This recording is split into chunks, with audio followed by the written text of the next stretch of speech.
So guys, tamang posisyon ng kamay para pag-clip ng internet cable ito para eksakto pasok na pasok yung pag-clip niya.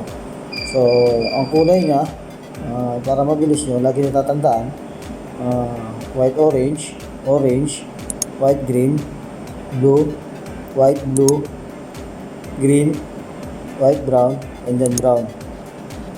At lagi nyo gagawin position ng RJ45. Ito lagi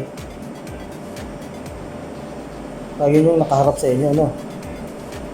Para hindi kayo malito, palagi nyo iharap sa inyo itong side na to, itong side na to. Katang tayo dito, kita nyo yung allowance ko.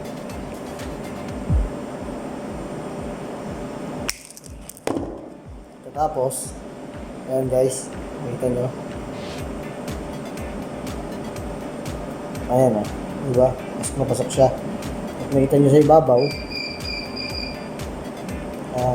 Ayan. So, malinis, no?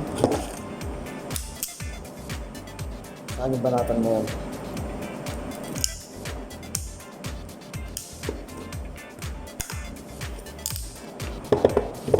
Test naman natin ngayon.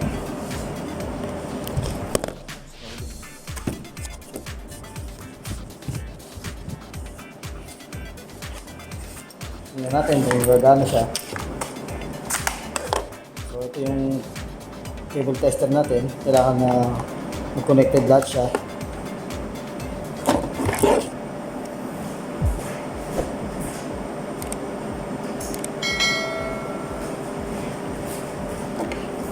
Guys, tasin natin.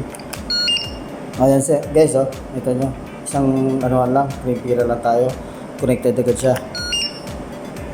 Okay guys, so good luck.